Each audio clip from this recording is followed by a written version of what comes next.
ladies and gentlemen. The story you are about to hear is true. Only the names have been changed to protect the innocent. Fatima Cigarettes, best of all long cigarettes, brings you Dragnet.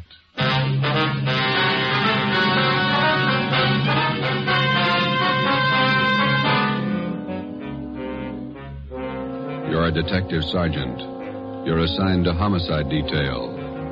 A small boy is reported missing from his home. His age, 9 years. Foul play is suspected. Your job, find him. Dragnet, the documented drama of an actual crime. For the next 30 minutes, in cooperation with the Los Angeles Police Department, you will travel step by step on the side of the law through an actual case from official police files.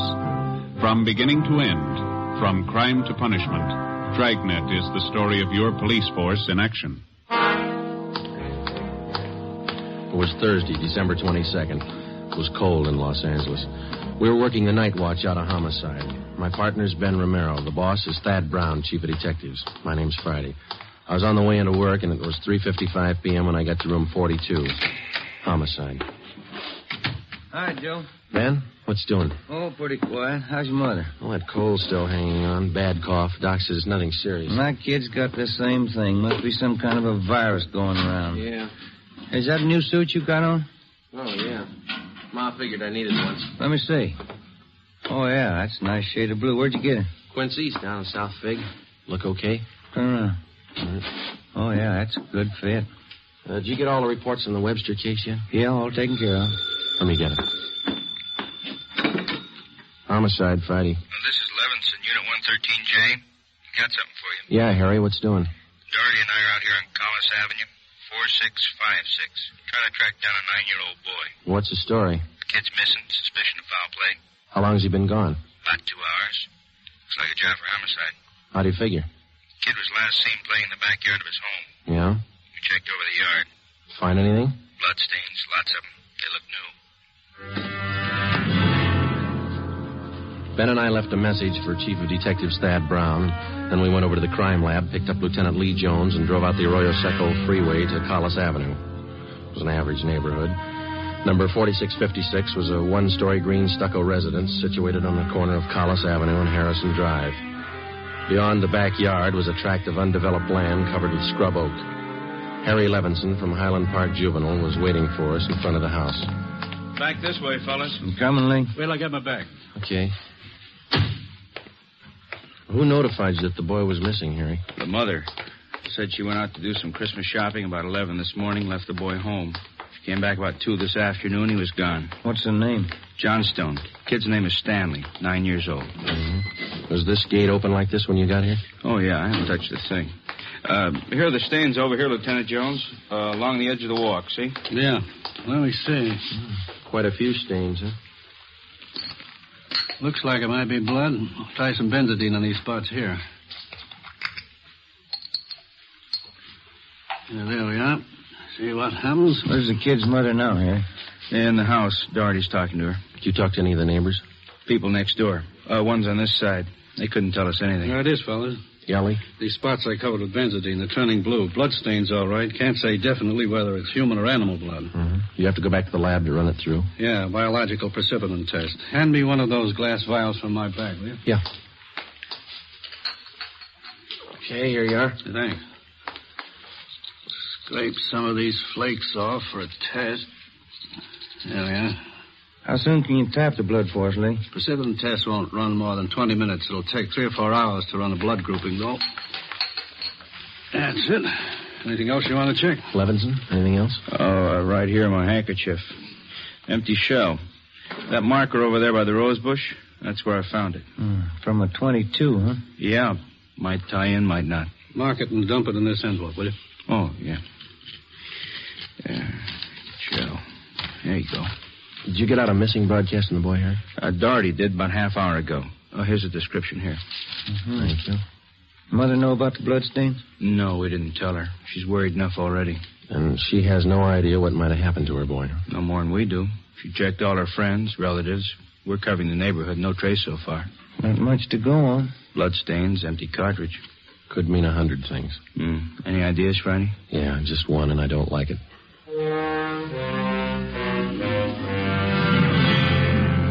4:30 p.m., Thursday, December 22nd. The neighborhood search for 9-year-old Stanley Johnstone continued. Lee Jones went back to the crime lab to start the precipitant test and the blood grouping.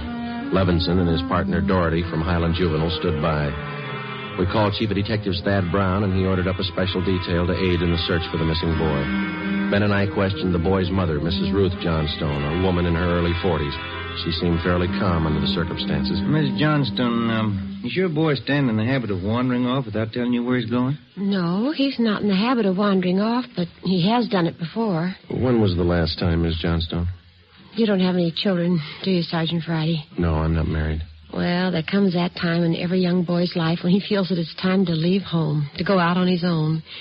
It usually happens somewhere around 8 to 10. I think I know what you mean. I got a boy. Well, then you know how it is. My husband and I scolded Stanley one day after school, and he was quite put out about it. He thought George and I were unfair. Packed a few of his things and left. How long was he gone? Oh, no time at all, about 2 hours. I was worried about him, but my husband said to leave him alone. Said every boy had to go through that stage. Well, then you think he's run away from home again this time? Yes, I think so. He's been gone about 4 hours now, and I have a funny feeling about it. Did you and his father have some misunderstanding with the boy recently? Well, that's just it. We haven't. I don't mind telling you now that we're talking about it. I am getting worried. Any place around that he might like to visit? Hobby shop, playground, where he might be? Yeah, there's Jensen's model shop and little Shanna Burroughs, but I've already called them, and he hasn't been seen all day. I called all his friends. They have no idea where he is either. We'd like a list of all his friends and the places that he was known to frequent. Oh, yeah? All right, I'll give them to you. Where do you suppose he is? Where's your husband now, Miss Johnstone? Oh, he's at work. George works for the city.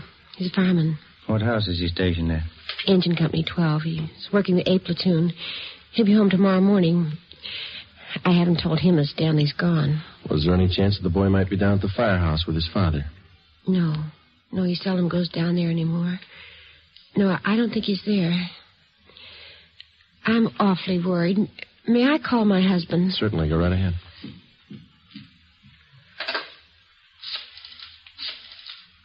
I know George will be worried. Stanley's been gone too long. Hello? May I speak with George Johnstone? This is Mrs. Johnstone. Thank you. I hate to call George at his work. Yes, ma'am. Does your husband own a gun? Yes, he does. What caliber, do you know? Well, it's a .45 automatic. He got it. George? This is Ruth. George, is Stanley down there with you by any chance? Oh. No, I can't find him anywhere. He hasn't been here when I came home from my shopping. There are 2 policemen here. No, I said there are 2 policemen here. Oh, no, dear. I'll call you if we don't find him soon. All right, dear. Yes, you too. Goodbye. Well, I didn't think he'd be with George. That .45, is that the only gun in the household? Well, yes. Why are you asking about guns? Has anything happened that you're not telling me about? No, ma'am. Just routine checking. We'll have to take a look at that .45, though, if you don't mind. Maybe I should tell you. We do have another gun in the house, but it's all wrapped up. George bought it for Stanley's Christmas present. May we see it, please? Well, yes. Will you have to unwrap it? Yes, I'm afraid so. Well, I think I can reach it. We had to hide it. Now, let me see. Oh, here's the paper it was wrapped in. Stanley must have found it. It's gone. See, here's the gift card and the box the gun came in, the rifle. Can I look at that box, ma'am? Thank you. How about it, Joe? .22 caliber. Thursday, December 22nd, 5:15 p.m. It was getting dark. The search for the missing boy continued. We checked the list of Stanley Johnstone's friends. None of them or their parents had any idea of his whereabouts. We talked with Levinson again. He had been in touch with the detail combing the neighborhood. They had found nothing. We went down to Collis Avenue and 10th Street, service station on the corner. 1 nickel, Joe? No, I got one. You watch for that, huh? Yeah. Okay.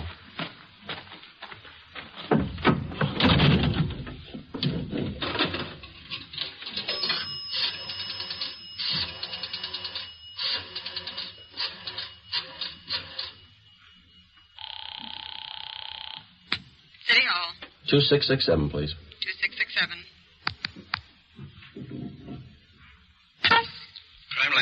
Hi, Lee. Joe Friday. Yeah, Joe. Any sign of the Johnson kid? No, not yet. How are you coming? Finished the precipitin test. It's human blood. Yeah? Working with a blood group now. Do you know what type the Johnson boy has? Well, we didn't want to upset his mother. I thought we'd wait till the last thing. We're still in the neighborhood. Check with the family physician. That way you won't disturb Yeah, we figured on that. Oh, just a minute, Lee. Yeah, Ben. Boss just pulled up. Okay. Thad Brown's out here now. I'll check you later, Lee, huh? Yeah, right, Joe. All right, goodbye. Gentlemen, how's it going? Just checked with Lee Jones.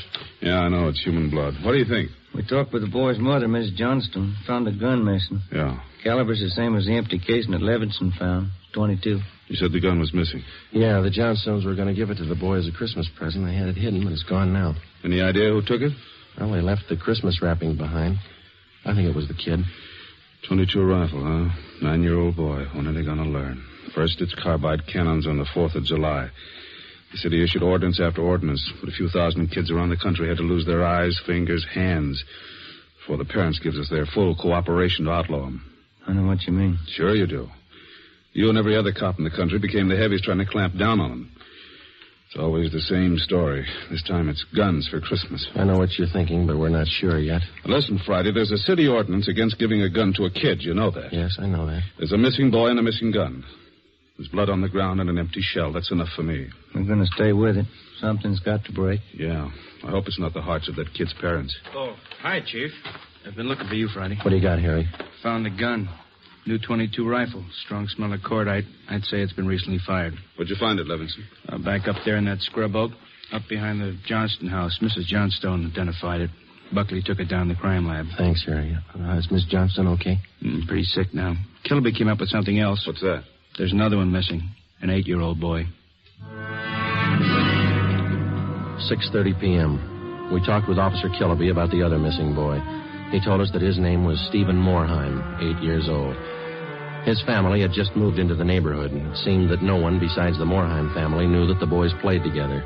Mrs. Moorheim told us that Stephen told her that he was going out to play and that he'd be home by 6 o'clock for dinner. She told us that he was an unusually prompt boy and almost never overstayed his playtime. We got a description of the Moorheim boy and put out a missing broadcast. We called the Johnstones' family doctor. He told us that Stanley's blood was type O.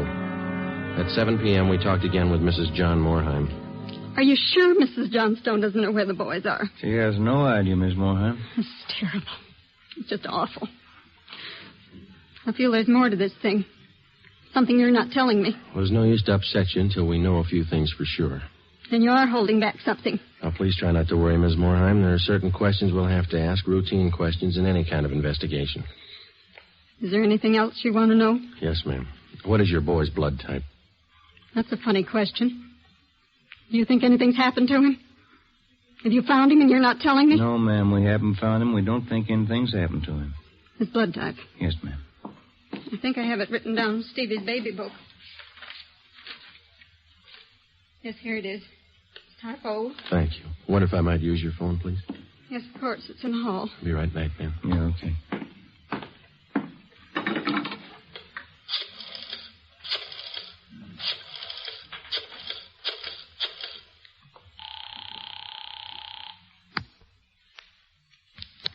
City Hall. 2667, please. 2667.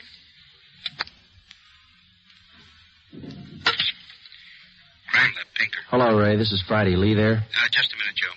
Take 2, Lee. Jones speaking. Checking back, Lee. Did you get the blood types on the 2 missing boys? Yeah, both boys type O. So were the stains, Joe. Type O.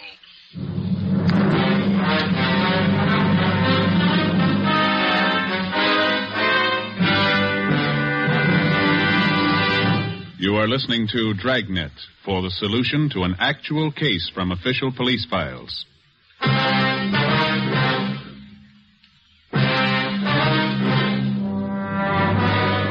8 p.m., Thursday, December 22nd. Still no sign of either of the missing boys. Chief of Detectives Thad Brown went back to headquarters to direct the search from there. He dispatched another detail of 50 men to aid in the hunt for the missing youngsters. 8:30 p.m. It was getting colder. The citrus growers were warned to expect a freeze. We went up the block to see Mrs. Johnstone. Her husband had quit work early and returned home. We talked with him. He could tell us nothing more than we already knew. We still had not informed either of the families about the bloodstains and the empty cartridge casing which had been discovered in the backyard of the Johnstone home. It was more than possible that they had a right to know about our findings, but Ben and I felt that there was no cause to add to the distress of the two families at this time. If the two missing boys were found alive and well, then the bloodstains in the cartridge case would be of no concern to the relieved parents. At 8:40 p.m., Ben and I left the Johnstone house and went to the home of Mr. and Mrs. John Moorheim. Miss Moorheim, you said your husband worked at a market? Yes. He telephoned about 15 minutes ago and said he was closing up right away. He'll be here any minute. I do wish Stevie would call or come home. It's so cold out tonight. All he had on was a thin cotton jacket. Please try not to worry. We're doing everything we can. He's going to be all right. Stevie's father's such a sensitive man. He and the boy are so close. I know he's terribly upset. No, you're sure there's no place you might have forgotten? Someplace where the boy might be? No place. No. If anything happened to the boy, it'll just kill John. No. You sit still. I'll get it, Miss Moorheim. Joe? Hi, Harry. The Johnstone kid. He's been found.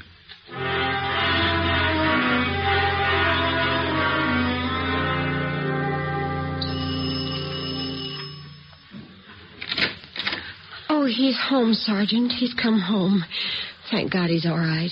Where's he been? Did he tell you? No, he didn't.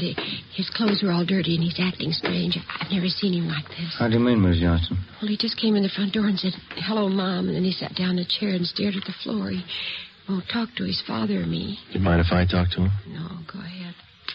I asked him about the little Moorheim boy, and he wouldn't tell me a thing. Where is he now? In the living room. Looks all right. Yes. Son,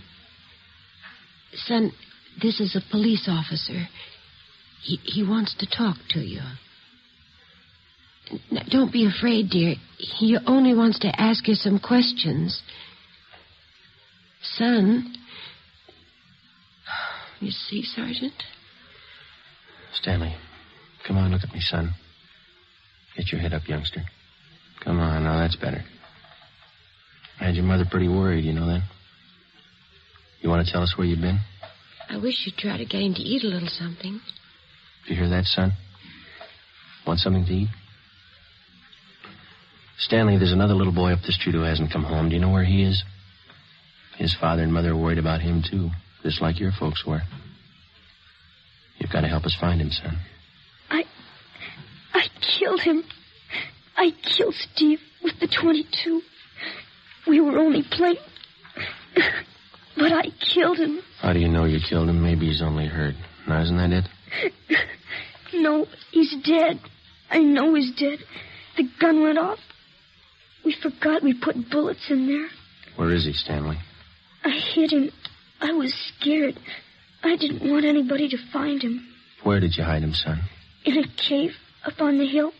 I didn't mean it. It was my pal. Do you want to show us where, son?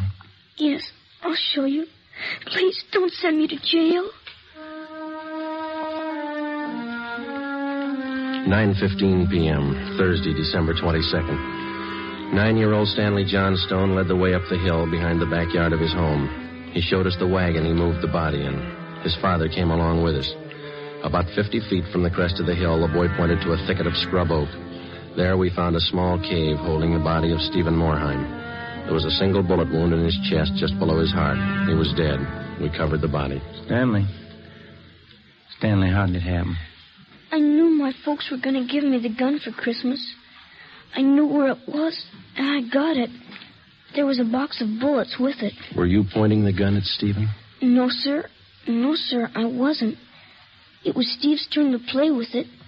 I was chasing him. He tripped over the stump there in our backyard and fell. The gun hit him in the stomach, and it went off. Why do you think you killed him if you're telling us the truth? I'm telling the truth, honest. That's the truth. All right, I believe you, son, but why do you think you killed him? It was my gun. Steve would still be alive if I didn't go and get it. I should have waited till Christmas. It's all my fault. Where have you been all this time? In the cave with Steve. What were you doing in there, son? I was praying. I was praying for God to make him alive again.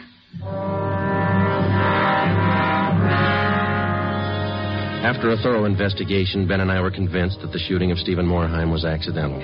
Lieutenant Lee Jones' findings substantiated the Johnstone boy's story even to the smallest detail. We put in a call to the coroner's office and acquainted him with the facts. He designated a local mortuary to handle the body pending autopsy and granted us permission to remove the body to the Morheim home. Mrs. Morheim collapsed. The family doctor was called. Ben and I sat in the living room to wait for John Morheim, the dead boy's father. Edith! Edith! Mr. Morheim? Yes. You the police? Yes, sir. Where's Edith? Where's my wife? Has my boy come home? Have you found him? Yes, sir. Oh, where is he? Steve! Stevie! Where's Steve? He's hurt, isn't he? Yes, sir. Oh, where is he? I want to see him. He's hurt bad, Mr. Morheim. Oh, where is he? I want to see him. He's in his room. How bad? Pretty bad.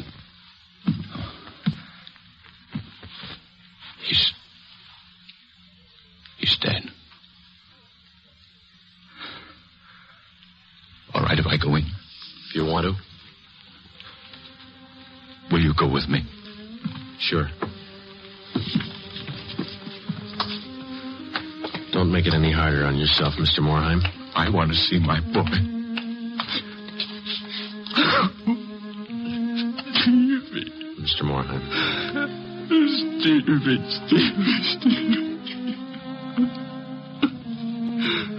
Listen to me, son. We've got you a lot of nice things for Christmas. Everything you wanted. I got you those 3 new cars for the train. The one with the searchlight really works.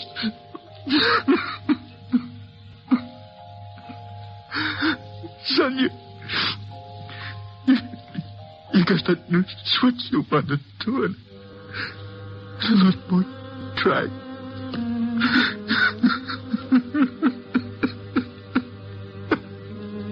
Oh, Steve.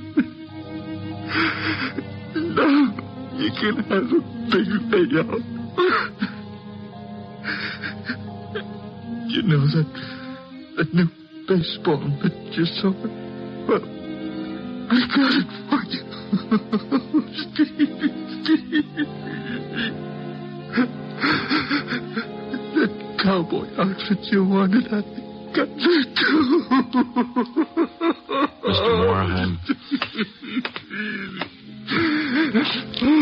Come on, Joe.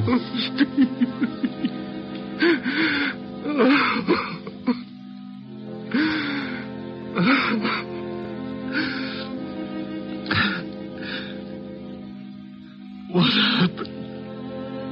It was an accident. He was playing with the Johnstone boy up the street. Playing with a gun. It went off. What was the other boy's name? Stanley Johnston. It was an accident. Mr. Morheim, where are you going? I want to see that boy. We had no idea what the dead boy's father had in mind. We didn't feel that we should try to restrain him. We went along with him up the street to the Johnstone home.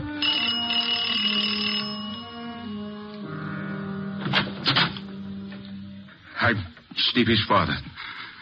Where's your boy? I'm sorry. Where's your boy? He's right here. Won't you come in? It's all right, Miss Johnstone. You the boy that was with Stevie? Yes, sir. What's your name? Stanley. Stanley. I know it wasn't your fault, Stanley. I wonder if you'd do something for me. Yes, sir. I've got a lot of nice presents for Stevie. I know he wants want you to have them. I want to give them to you. Christmas Eve. Mom? I think that would be a fine idea, son. Come on, Ben.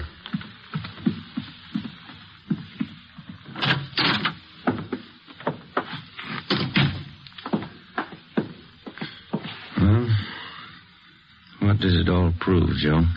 You don't give a kid a gun for Christmas.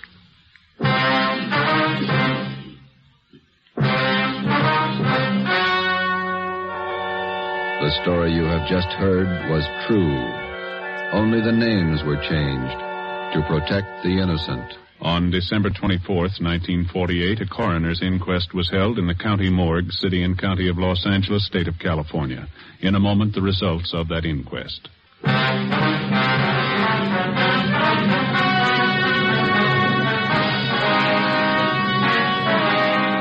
At the coroner's inquest, it was officially recorded that Stephen Morheim's death was the result of an accident. Stanley Johnstone, age 9, was absolved of any legal responsibility for his friend's death.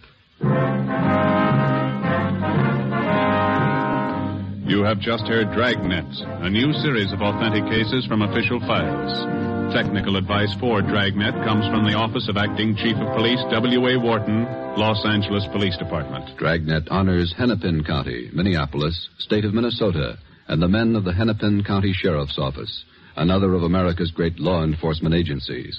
One of these men, Sheriff Ed Ryan, veteran police officer and department administrator, who dedicates his life to making yours more secure. Fatima Cigarettes, the best of all long cigarettes, has brought you Dragnet, portion transcribed from Los Angeles. Be sure to hear songs by Morton Downey tonight on NBC.